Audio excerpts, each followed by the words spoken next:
இலக்கை நோக்கி டுவர்ட் த கோல். இந்த நிகழ்ச்சிக்கு உங்களை அன்புடன் வரவேற்கிறோம். Praise the Lord. ஆண்டவராகிய இயேசுவின் இனிய நாமத்தில் இந்த புதிய நாளிலே உங்கள் எல்லாருக்கும் அன்பின் வாழ்த்துக்கள். யோவான் எழுதின சுவிசேஷம் 21ஆம் அதிகாரம் 22ஆம் வசனம். நீ என்னை பின்பற்றி வா என்றார். ஆண்டவராகிய இயேசு தன்னை பின்பற்றி வந்த சீஷன் பேதுருவை பார்த்து சொன்ன வார்த்தை, நீ என்னை பின்பற்றி வா. இன்றும் இயேசு நாம் எல்லாரும் பின்பற்றத்தக்க தகுதி உள்ளவர். நம்முடைய இந்திய தேசத்தின் முன்னாள் ஜனாதிபதியாயிருந்த தமிழகத்தை சேர்ந்த டாக்டர் ராதாகிருஷ்ணன் அவர்கள் ஒரு முறை சென்னையில் பேராசிரியராக பணியாற்றி கொண்டிருந்த போது குருவுக்கும் அவரை பின்பற்றுகிற சீஷனுக்கும் உள்ள உறவை குறித்து அவர் படிப்பித்து கொண்டிருந்தார்.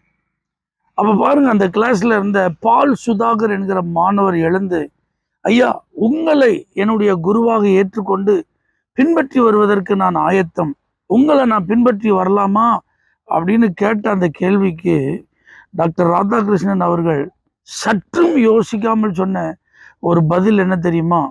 நீ பின்பற்றி செல்ல விரும்பும் ஒரு குரு இருக்க வேண்டும் என்றால் அது ஆண்டவராகி இயேசு கிறிஸ்துவாய் இருப்பாரானால் அது நல்லது. அவர் ஒருவர் தான் எல்லாரும் பின்பற்றத்தக்க ஒரு நல்ல குரு அப்படின்னு சொன்னார்.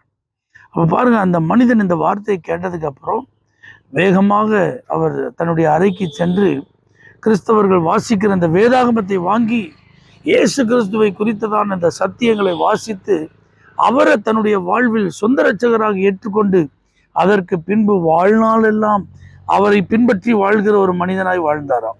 ஆகவே இயேசுவை பின்பற்றுதல் என்பது ஒரு மதத்தை பின்பற்றுவது அல்ல.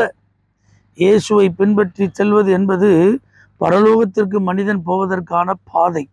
இயேசுவை பின்பற்றுதல் என்பது வாழ்க்கை மாற்றம் அடைவதற்கான ஒரு வழி. இந்த பூமியிலே மற்ற எல்லாருக்கும் ஆசீர்வாதமாய் இருப்பதற்கான ஒரு வாய்ப்பு.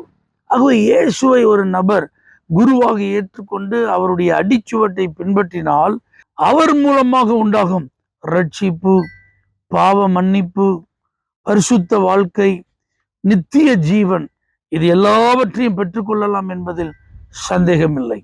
நீ இன்னைக்கு ரோல் மாடலா யாரை பின்பற்றி கொண்டிருக்கிறீர்கள்? உங்களுக்கு முன்பாக நீங்கள் பின்பற்றுகிற நபர் என்று யாரை வைத்திருக்கிறீர்கள்? பிரியமானவர்களே, அது யாரா இருந்தாலும் மற்றவர்கள், மனிதர்கள், மகான்கள், மகாத்மாக்கள் குறைவுள்ளவர்கள் தான். ஆனால் இந்த இயேசு குறைவில்லாதவர், பாவம் இல்லாதவர்.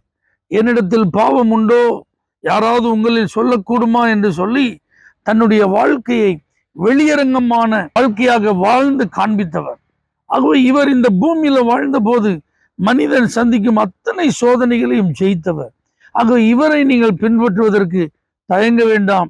இயேசுவை பின்பற்ற விரும்பினால் இந்த வேதாகமத்தை உங்களுடைய கரங்களில் எடுத்துக்கொண்டு மத்தேயு, மார்க்கு, லூக்கா, யோவான் ஆகிய 4 சுவிசேஷங்களில் இந்த இயேசு கிறிஸ்துவை குறித்து எழுதப்பட்டிருக்கிற வார்த்தைகளை நீங்கள் திரும்ப திரும்ப அதை வாசித்து அதில் சொல்லப்பட்ட கருத்துக்களை தியானியுங்கள்.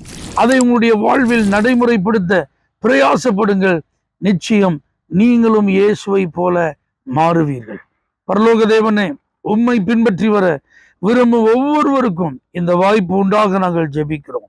இயேசுவின் நாமத்தில் பிதாவே, ஆமென். For prayer contact, Pastor J. J. Kumar, El Shaddai Ministries, 9500252586, Surandai.